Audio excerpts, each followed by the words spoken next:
एक बहुत ही सुंदर अनाथालय से होती है। यह अनाथालय चारों तरफ से खूबसूरत मैदानों और घने जंगलों से घिरा हुआ है। यहाँ रहने वाले बच्चे एक दूसरे को अपना सगा भाई बहन मानते हैं। इन सभी बच्चों की देखभाल करने के लिए एक औरत है जिसका नाम इसाबेला है। यहाँ के बच्चे इसाबेला को माँ कहकर बुलाते हैं। माँ इसाबेला यहाँ सभी बच्चों को बहुत अच्छी तरह पढ़ाती लिखाती है और रोज उनका IQ टेस्ट लिया जाता है। इसाबेला का कहना है कि वो बच्चों को इसलिए पढ़ाती है ताकि जब बाहर की दुनिया से कोई फैमिली उन्हें अडॉप्ट करने आए तो वो बाहर अच्छे से जी सके। लेकिन इस अनाथालय की दो चीजें बहुत ही अजीब हैं। पहली बात तो यह कि यहाँ जितने भी बच्चे हैं उन सभी के गले पर एक नंबर का टैटू बना हुआ है। हर बच्चे की पहचान उसके इसी नंबर से होती है। दूसरी बात, यहाँ रहने वाला कोई भी बच्चा अनाथालय के चारों तरफ लगी लकड़ी की फेंस को पार नहीं कर सकता। इसके अलावा वहाँ एक बड़ा सा मेन गेट भी है जिसके पास जाने की किसी को इजाजत नहीं है। इसाबेला बच्चों से कहती है कि बाहर की दुनिया बहुत खतरनाक है, इसलिए उन्हें इसी फेंस के अंदर रहना चाहिए और कभी बाहर जाने की कोशिश नहीं करनी चाहिए। यहाँ हमारी मुलाकात अनाथालय के 3 सबसे बड़े और होशियार बच्चों से होती है जिनके नाम है एमा, नॉर्मन और रे। दोपहर के समय ये सभी बच्चे मैदान में पकड़म पकड़ाई का गेम खेलते हैं। नॉर्मन अपने तेज दिमाग की वजह से जंगल में छिपे सभी बच्चों को बहुत आसानी से ढूंढ निकालता है, यहाँ तक कि वो सबसे फुर्तीली एमा को भी अपनी चाल में फंसाकर पकड़ लेता है। यह गेम असल में इन बच्चों की दिमागी और शारीरिक कसरत का एक हिस्सा है जिससे उनकी सोचने की क्षमता बढ़ती है। इसी बीच अनाथालय में एक खबर आती है कि कानी नाम की एक 6 साल की छोटी बच्ची को एक फैमिली ने अडॉप्ट कर लिया है। कानी बहुत ही मासूम लड़की है जो हमेशा अपने हाथ में एक खरगोश का टेडी बियर रखती है जिसे वो अपना सबसे अच्छा दोस्त मानती है। अनाथालय का नियम है कि जो बच्चा एक बार यहाँ से अडॉप्ट होकर चला जाता है वो कभी वापस नहीं आता। शाम को कानी की विदाई होती है। सभी बच्चे बहुत उदास होते हैं। कानी रोते हुए सबसे वादा करती है कि वो बाहर की दुनिया में जाकर सबको लेटर्स जरूर भेजेगी। लेकिन यहाँ नॉर्मन और रे सोचते हैं कि आज तक जितने भी बच्चे यहाँ से गए किसी ने भी कभी कोई लेटर नहीं भेजा। खैर, माँ इसाबेला कानी का हाथ पकड़कर उसे मेन गेट की तरफ ले जाती है। कानी के जाने के थोड़ी देर बाद एमा और नॉर्मन हॉल की सफाई कर रहे होते हैं। तभी एमा की नजर टेबल पर पड़ती है जहां कानी का पसंदीदा टेडी बियर छूट गया था। एमा परेशान हो जाती है क्योंकि कानी इस टेडी के बिना कहीं नहीं जाती थी। तभी वहां रे आता है और कहता है कि मेन गेट की लाइट अभी भी जल रही है जिसका मतलब कानी अभी वहीं होगी। अगर तुम लोग जल्दी जाओ तो उसे ये टेडी बियर दे सकते हो। एमा और नॉर्मन जानते थे कि गेट के पास जाना नियम के खिलाफ है, फिर भी एमा और नॉर्मन हाथ में कानी का वो टेडी बियर लेकर तेजी से मेन गेट की तरफ भागते हैं। जब वो गेट के पास पहुंचते हैं तो उन्हें वहां एक बड़ा ट्रक खड़ा दिखाई देता है। उन्हें लगता है कि कानी शायद इसी ट्रक के अंदर होगी। नॉर्मन और एमा ट्रक के अंदर की तरफ झांकते हैं लेकिन अंदर का नजारा देखते ही दोनों के होश उड़ जाते हैं। ट्रक के अंदर कानी की डेड बॉडी रखी हुई थी और उसके सीने पर एक लाल रंग का फूल रखा हुआ था। एमा डर के मारे कांपने लगती है और उसके हाथ से वो टेडी बियर वहीं जमीन पर गिर जाता है। तभी अचानक उन्हें किसी के आने की आवाज सुनाई देती है। नॉर्मन तुरंत समझदारी दिखाता है और एमा का हाथ पकड़कर ट्रक के नीचे छुप जाता है। वहां वो देखते हैं कि 2 बहुत ही भयानक और बड़े बड़े डीमंस आते हैं। वो दोनों राक्षस कानी की बॉडी को ट्रक से निकालकर एक पानी से भरे कैप्सूल में डाल देते हैं। वहां वो राक्षस आपस में बात कर रहे होते हैं कि इस जगह के इंसानों का मीट बहुत ही अच्छी क्वालिटी का होता है और इन बच्चों को सिर्फ हमारे खाने के लिए ही यहाँ पाला जाता है। उनकी बातें सुनकर एमा और नॉर्मन को पूरा सच समझ में आ जाता है कि उनका यह अनाथालय असल में कोई अच्छी जगह नहीं बल्कि इंसानों का एक फार्म है जहाँ सभी बच्चों को डीमंस का खाना बनाने के लिए रखा गया है। तभी वहाँ माँ इसाबेला आ जाती है। वो उन राक्षसों से बहुत ही नॉर्मली बात करती है और वादा करती है कि अगली बार वो उनके लिए और भी इंटेलिजेंट बच्चा तैयार रखेगी क्योंकि राक्षसों के यहाँ इंटेलिजेंट बच्चों का मीट सबसे बेस्ट माना जाता है। इसी बीच एक राक्षस को हवा में बच्चे की खुशबू आ जाती है। वो नीचे चेक करता है तो उसे जमीन पर गिरा कानी का टेडी बियर मिलता है। राक्षस उसे उठाकर इसाबेला को दे देता है। इसाबेला टेडी को देखकर समझ जाती है कि कोई बच्चा यहाँ आया था। हालांकि एमा और नॉर्मन राक्षस के देखने से पहले ही वहां से भागकर सीधे जंगल में पहुंच जाते हैं। जंगल में एमा बैठकर रोने लगती है। उसे यकीन नहीं हो रहा था कि उसकी प्यारी इसाबेला एक बुरी इंसान है और वो जहां रहती है वो जगह कोई अच्छी जगह नहीं बल्कि इंसानों का एक फार्म है। नॉर्मन उसे शांत करता है और कहता है कि हमें इस अनाथालय से भागना होगा। इस पर एमा कहती है, हम यहाँ से अकेले नहीं भागेंगे, बल्कि अनाथालय के बाकी सभी बच्चों को भी अपने साथ लेकर जाएंगे। नॉर्मन भी उसका साथ देने का वादा करता है। अगले दिन एमा और नॉर्मन अनाथालय के माहौल में बिल्कुल नॉर्मल रहने की कोशिश करते हैं ताकि इसाबेला को उन पर कोई शक न हो। दोनों चुपके से अनाथालय की उस फेंस के पास जाते हैं। नॉर्मन एमा से कहता है, यहाँ से भागने के लिए हमें बहुत ही पक्की और मजबूत प्लानिंग करनी होगी। जब तक हमारा पूरा प्लान तैयार नहीं हो जाता तब तक हम बाकी बच्चों को इस सच के बारे में कुछ नहीं बताएंगे, वरना सब डर जाएंगे। इसके बाद दोनों उस एरिया की जांच करने के लिए फेंस को पार करते हैं। जंगल के आखिर में पहुंचकर वो देखते हैं कि आगे एक बहुत ही ऊंची और विशाल दीवार बनी हुई है। उस दीवार को बिना किसी मदद के पार करना नामुमकिन था। नॉर्मन समझ जाता है कि दीवार पर चढ़ने के लिए उन्हें अनाथालय से कुछ मजबूत रस्सियों का इंतजाम करना होगा। दूसरी तरफ मैदान में खेल रहे बच्चे अचानक परेशान हो जाते हैं क्योंकि उनमें से एक छोटी लड़की गायब हो गई थी। तभी माँ इसाबेला वहां आती है और बच्चों को परेशान देखकर बिल्कुल नहीं घबराती। वो तुरंत अपनी जेब से एक अजीब सी घड़ी जैसी दिखने वाली मशीन निकालती है, उसकी स्क्रीन पर कुछ चेक करती है और सीधे जंगल की ओर चली जाती है। सिर्फ कुछ ही सेकंड में इसाबेला उस खोई हुई लड़की को अपने साथ मैदान में वापस ले आती है। ये देखकर एमा और नॉर्मन समझ जाते हैं कि इसाबेला ने सभी बच्चों के शरीर में कोई सीक्रेट ट्रैकर लगाया हुआ है जिसकी मदद से वो हर बच्चे की लाइव लोकेशन का पता लगा लेती है। यानी अब उनके लिए यहाँ से भागना और भी मुश्किल हो गया था। अगले दिन एमा और नॉर्मन फिर से जंगल में जाते हैं और एक खोखले पेड़ के अंदर कुछ रस्सियां छिपा देते हैं। इसी दौरान रे वहां आ जाता है और उन्हें रंगे हाथों पकड़ लेता है। रे उनसे सीधे पूछता है, आखिर तुम दोनों क्या छुपा रहे हो? नॉर्मन और एमा बिना कुछ छुपाए रे को उस रात का सारा सच और राक्षसों के फार्म वाली बात बता देते हैं। रे बहुत ही प्रैक्टिकल लड़का था। वो बिना किसी फालतू ड्रामे के उनकी बातों पर तुरंत विश्वास कर लेता है और कहता है, इस मिशन में मैं भी तुम्हारी मदद करूंगा। इसके बाद वो तीनों आगे की रिसर्च करने के लिए अनाथालय की लाइब्रेरी में जाते हैं। वहां रे उन्हें कुछ खास किताबें दिखाता है। उन सभी बुक्स पर एक उल्लू का स्टैंप लगा हुआ था और उसके चारों तरफ एक अजीब सा कोड लिखा हुआ था। जब वो तीनों मिलकर उस कोड को डिकोड करते हैं तो उन्हें पता चलता है कि विलियम मिनर्वा नाम का कोई आदमी इस अनाथालय की पूरी सच्चाई जानता है। उसने इन बुक्स के जरिए बच्चों के लिए सीक्रेट मैसेज छोड़े हैं कि सभी बच्चों को इस अनाथालय से भाग जाना चाहिए। इस खुलासे से बच्चों को उम्मीद की एक नई किरण दिखाई देती है। शाम के वक्त इसाबेला सभी बच्चों को अनाथालय के मेन हॉल में इकट्ठा करती है। वो सबको बताती है कि बच्चों की देखभाल में मदद करने के लिए आज से यहाँ एक नई असिस्टेंट आई है जिसका नाम सिस्टर क्रोम है। क्रोम दिखने में काफी अजीब और डरावनी लग रही थी। उसे देखते ही एमा, नॉर्मन और रे थोड़े परेशान हो जाते हैं क्योंकि अब अनाथालय में उन पर नजर रखने के लिए एक की जगह दो दुश्मन आ चुके थे जिनसे बचकर भागना और भी मुश्किल होने वाला था। अगले दिन एमा, नॉर्मन और रे एक नई चाल चलते हैं। वो अनाथालय के सभी बच्चों को इकट्ठा करते हैं और जंगल में पकड़म पकड़ाई का गेम खेलने लगते हैं। लेकिन इस बार ये तीनों इस गेम के जरिए बाकी बच्चों को छिपना और अपनी जान बचाकर भागना सिखा रहे थे ताकि भागने वाले दिन बच्चे पैनिक न हों।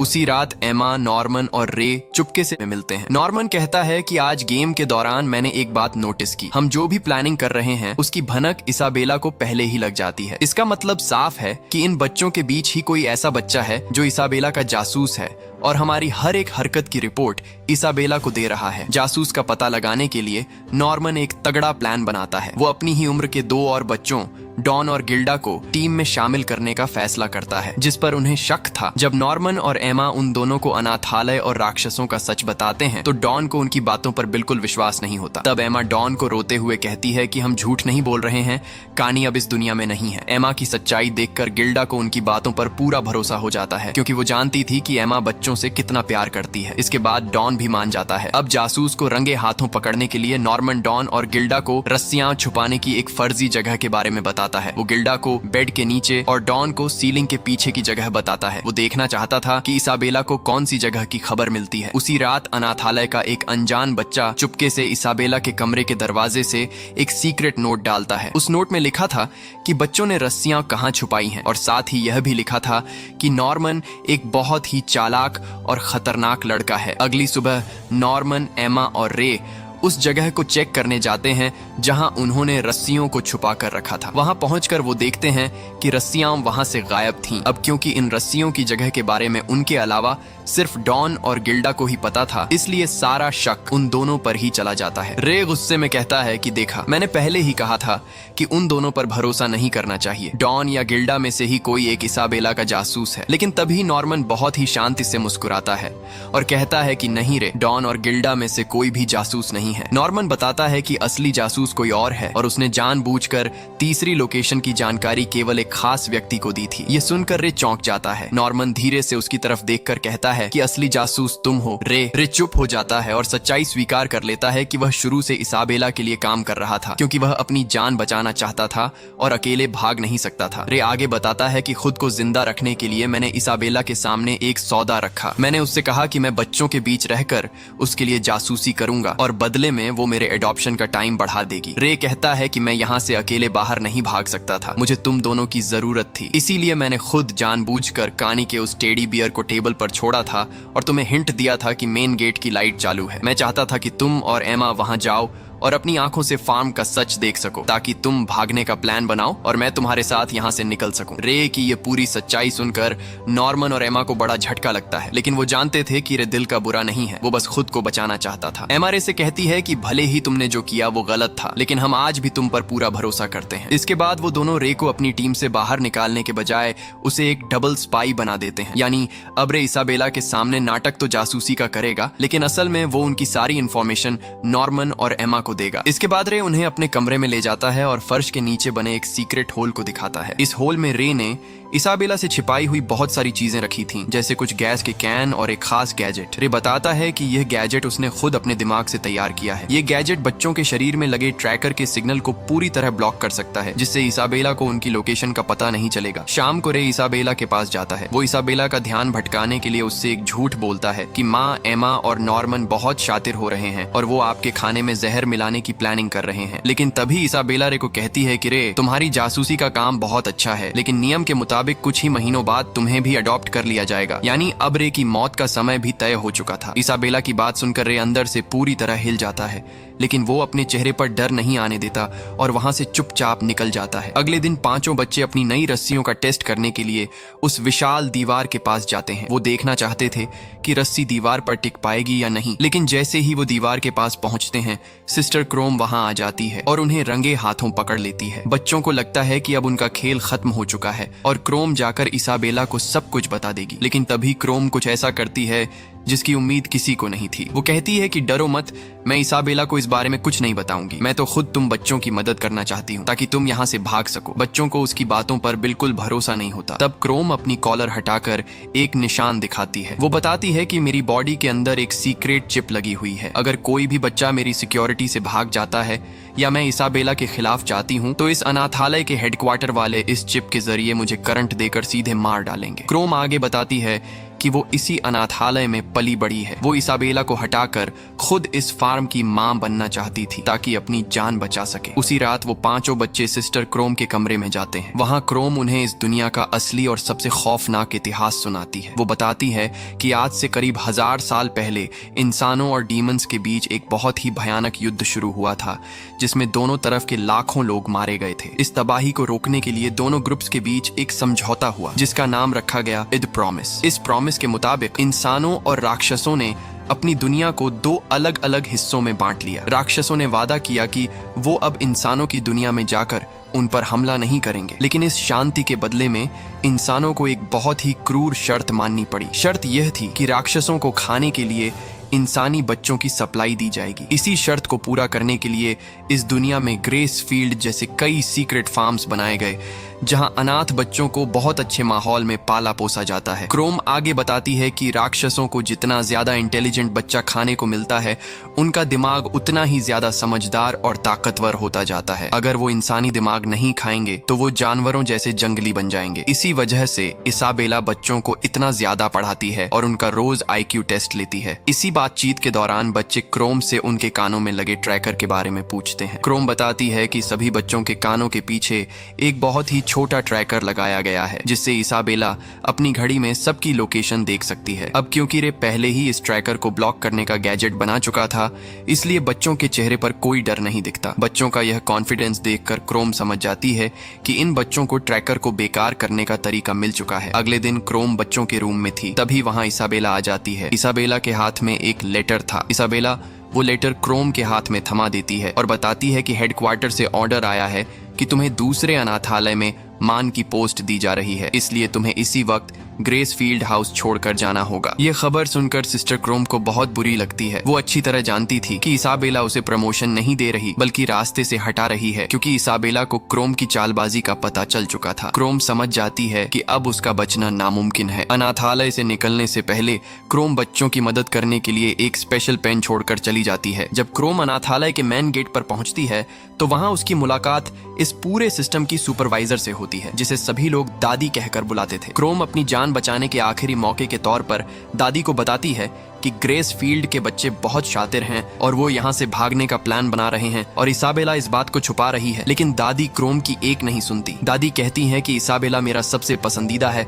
और वो बच्चों को कभी भागने नहीं देगी। तभी अंधेरे कॉरिडोर से एक बहुत ही भयानक और बड़ा राक्षस बाहर निकलता है। क्रोम डर के मारे चिल्लाने लगती है, लेकिन दादी के इशारे पर वो राक्षस क्रोम पर हमला कर देता है और उसे वहीं मार डालता है। सिस्टर क्रोम के जाने के बाद एमा और नॉर्मन बिना वक्त गंवाए अपनी प्लानिंग के अगले हिस्से पर काम करना शुरू कर देते हैं। वो दोनों चुपके से उस विशाल दीवार की तरफ जाते हैं ताकि उस पर चढ़कर बाहर की दुनिया का रास्ता देख सकें। दूसरी तरफ रे अनाथालय के अंदर ही रुकता है और इसाबेला को अपनी बातों में उलझा कर रखता है ताकि उसका ध्यान दीवार की तरफ न जाए। लेकिन इसाबेला इन बच्चों से कहीं ज्यादा चालाक थी। उसे रे की बातों पर पहले से ही शक था, इसलिए वो रे की किसी भी बात में नहीं आती और उसे एक खाली कमरे में लॉक कर देती है। फिर इसाबेला सीधे जंगल की तरफ बढ़ जाती है। कमरे में बंद रे को बचाने के लिए वहां डॉन आ जाता है। डॉन जल्दी से उस कमरे का लॉक तोड़कर रे को बाहर निकालता है। आजाद होते ही रे और डॉन दीवार की तरफ भागते हैं ताकि एमा और नॉर्मन को अलर्ट कर सकें, लेकिन तब तक बहुत देर हो चुकी थी। इसाबेला सीधे उस दीवार के पास पहुंच जाती है और उन दोनों को डांटने लगती है। इसाबेला कहती है कि मैंने तुम्हें इस अनाथालय में वो सब कुछ दिया जिसकी तुम्हें जरूरत थी, अच्छा खाना, अच्छे कपड़े, ढेर सारा प्यार और एक महफूज जिंदगी। फिर भी तुम लोगों ने अनाथालय के सबसे बड़े नियम को तोड़ने की कोशिश की। तभी एमा दौड़कर इसाबेला को पीछे से कसकर पकड़ लेती है ताकि इसाबेला हिल न सके। एमा चिल्लाकर नॉर्मन से कहती है कि नॉर्मन, तुम रुकना मत, जल्दी से दीवार के ऊपर चढ़ जाओ और यहाँ से भाग जाओ। लेकिन इसाबेला की ताकत एमा की सोच से कहीं ज्यादा थी। वो पलक झपकते ही खुद को एमा की पकड़ से छुड़ाती है और गुस्से में एमा का पैर इतनी बेरहमी से मरोड़ती है कि उसका पैर वहीं टूट जाता है। एमा दर्द के मारे जमीन पर गिरकर चीखने लगती है। एमा की यह हालत देखकर नॉर्मन के कदम वहीं रुक जाते हैं। वो एमा को इस दर्दनाक हालत में छोड़कर अकेले भागने से साफ इनकार कर देता है। इसाबेला मुस्कुराती है और कहती है कि तुमने बिल्कुल सही फैसला किया। इसके बाद वो बताती है कि हेडक्वार्टर से ऑर्डर आ चुका है। कल नॉर्मन का एडॉप्शन होने वाला है, यानी कल उसका आखिरी दिन है और उसे डीमंस के हवाले कर दिया जाएगा। उसी रात चारों बच्चे एक कमरे में इकट्ठे होते हैं। रे नॉर्मन से कहता है कि हमारे पास सिर्फ आज की रात है। हम कल सुबह ही तुम्हारे पैर में चोट लगने का नाटक करेंगे या तुम्हें अनाथालय के अंदर ही कहीं छुपा देंगे जिससे तुम्हारा शिपमेंट रुक जाएगा। लेकिन नॉर्मन उनके इस प्लान के लिए साफ मना कर देता है। वो कहता है कि अगर मैं यहाँ से भागने की कोशिश करूंगा या छुपूंगा तो इसाबेला पूरे अनाथालय को हाई अलर्ट पर डाल देगी। वो सुरक्षा और ज्यादा